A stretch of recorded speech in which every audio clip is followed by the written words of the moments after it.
அஸ்ஸலாமு அலைக்கும். வாங்க உடனடி ஈஸி மெத்தடில் ஒரு மைதாவும் அரிசி மாவு வச்சு ஒரு அருமையான சிக்கன் பாஸ்தா பண்ணலாம். வாங்க கிச்சனுக்கு போகலாம்.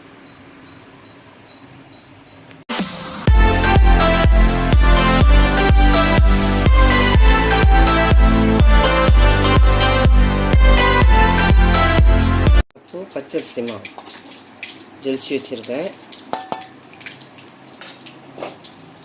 ஒரு அதே அளவு மைதா, இந்த மாவுக்கு ஏற்ற தூள்,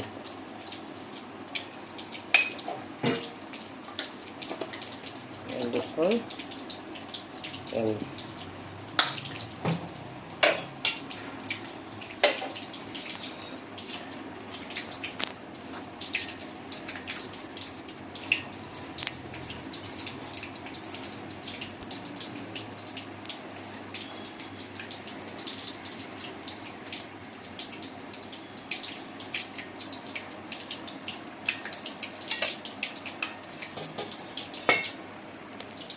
கலந்துட்டு சுட தண்ணி.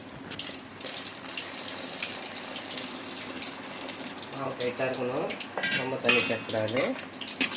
மாவு நல்லா டைட்டாக இருந்தால் தான் நம்ம சுடுற பிச்சு கேட்கும். அதை பார்த்துக்கலாம்.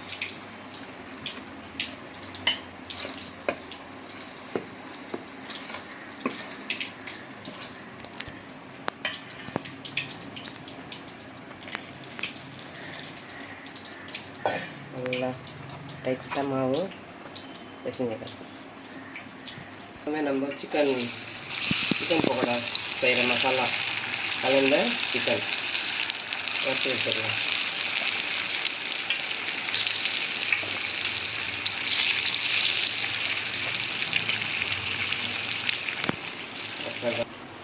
ஒரு 6 ஸ்பூன் கடலை எண்ணெய், ஒரு 2 பெரிய வெங்காயம்,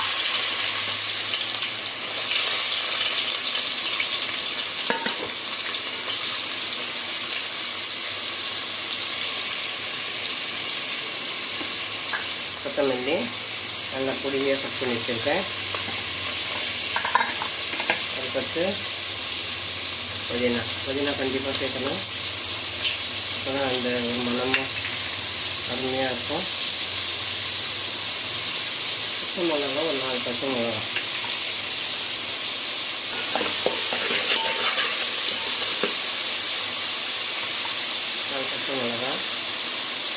ஒரு ஸ்பூன் காஷ்மீரி, நல்லா வதங்கணும்.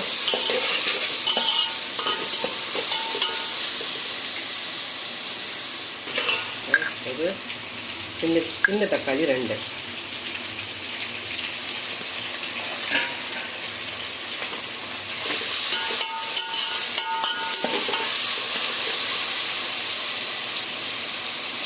ஒரு 2 ஸ்பூன் இஞ்சி பூண்டு பேஸ்ட், சின்ன ஸ்பூனால் 2 ஸ்பூன் நல்லா போட்டு நல்லா வாட்டி எடுத்துடும்.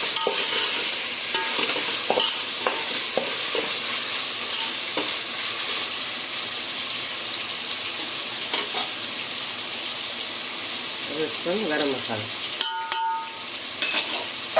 எல்லாமே நல்லா கலந்து வர வரைக்கும் வெயிட் பண்ணும். நல்லா கிரேவியாக வரணும்.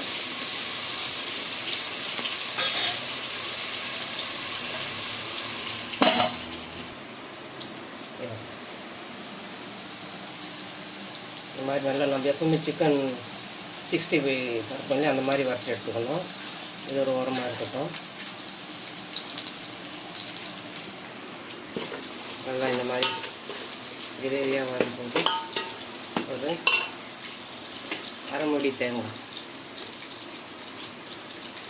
தேவையான அளவு தண்ணி சேர்த்துக்கலாம்.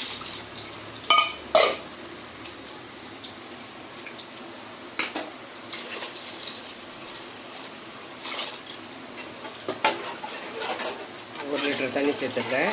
எந்த அளவுக்கு மாவு இருக்கோ அந்த அளவுக்கு நம்ம தண்ணி சேர்த்துக்கலாம். ஒன்றும் பிரச்சனை இல்லை. கொஞ்சம் தண்ணி கொஞ்சம் ஃப்ரீயாக இருந்தால் தான் அந்த சூப் மாதிரி இருக்கும். அதை பார்த்துக்கோங்க. ரொம்ப டைட்டாக இருந்தால் அது வேறு வேறு மெத்தடு. இதுக்கேற்ற உப்பு, அந்த மாவுலேயும் உப்பு சேர்த்துருக்கோம். அதனால் இந்த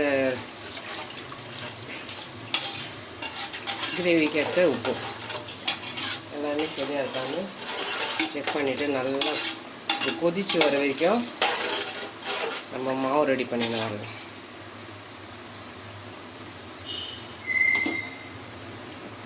இந்த மாதிரி டைட்டாக இருக்கணும் மாவு.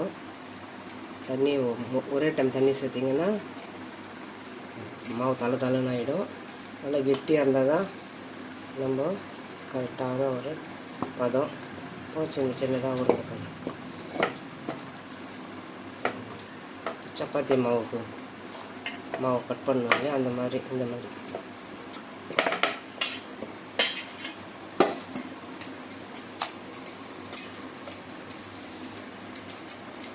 கைக்கு ஒட்டாமல் இருக்கணும். மாவு அந்த அளவுக்கு டைட்டாக இருக்கணும்.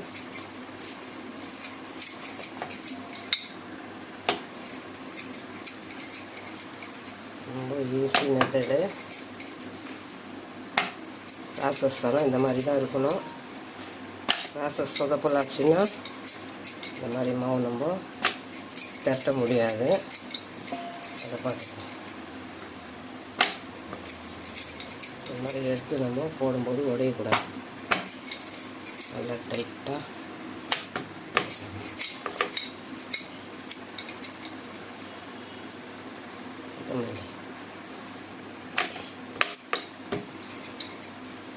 நல்லா இந்த கன்னத்துக்கு இருக்கணும் மாவு.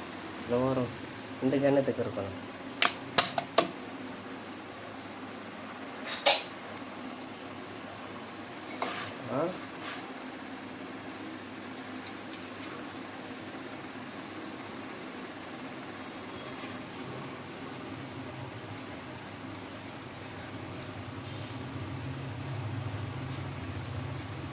ரொம்ப ஈஸி.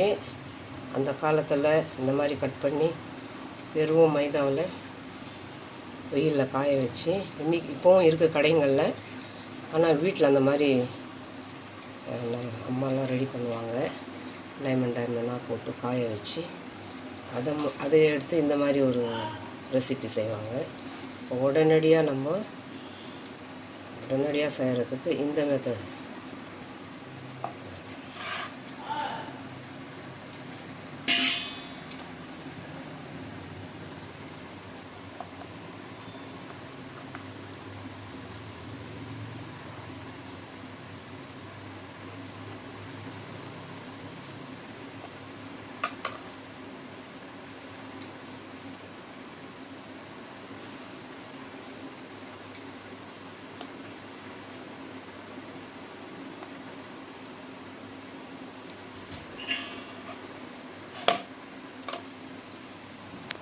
மாவு இந்த மாதிரி ரெடி பண்ணியாச்சு. இப்போது கட் பண்ணியாச்சு.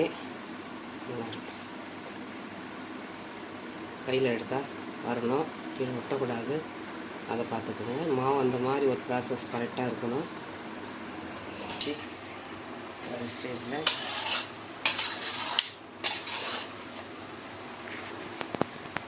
கொதிக்கணும். இப்போது கட் பண்ணி வச்சேன்.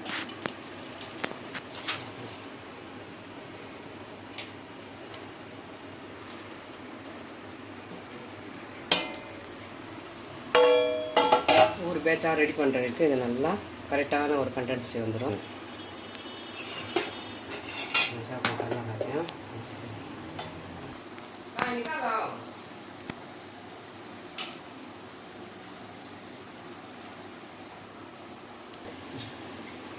நல்லா இந்த மாதிரி ஃபஸ்ட்டு பேட்சை கொதிச்சு இந்த மாதிரி வரணும்.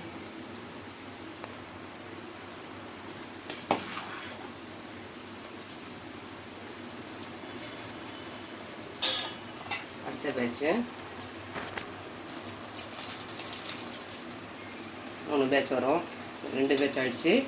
இன்னும் ஒரு பேட்ச் அதே மாதிரி வெந்து மேலே வரன பிற்பாடு போட்டு வெந்து மேலே வரன பிற்பாடு தான் செகண்ட் பேட்ச் போடணும். அதை பார்த்துக்கோங்க. ஒரே டைம் போட்டிங்கன்னா எல்லாமே கலந்து அப்படியே மாவாயிடும். ஒரு பேட்ச்சு நல்லா வெந்து மேலே வரணும். அதுக்கப்புறம் தான் 2வது பேட்ச் போடணும்.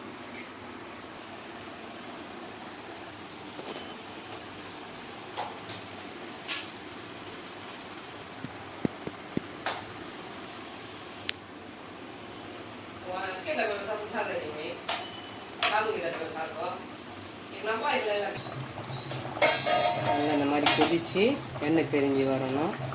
அதில் வரும்போது கரெக்டாக அந்த எல்லாமே நல்லா வெந்திருக்கும். அப்புறம் கேஸ் ஆஃப் பண்ணிவிட்டு சர்வ் பண்ணும்போது ஒரு சீக்ரெட்டு,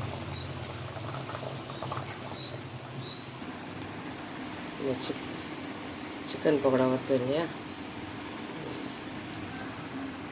இந்த மாதிரி சர்வ் பண்ணும்போது கூட ஆட் பண்ணிவிட்டு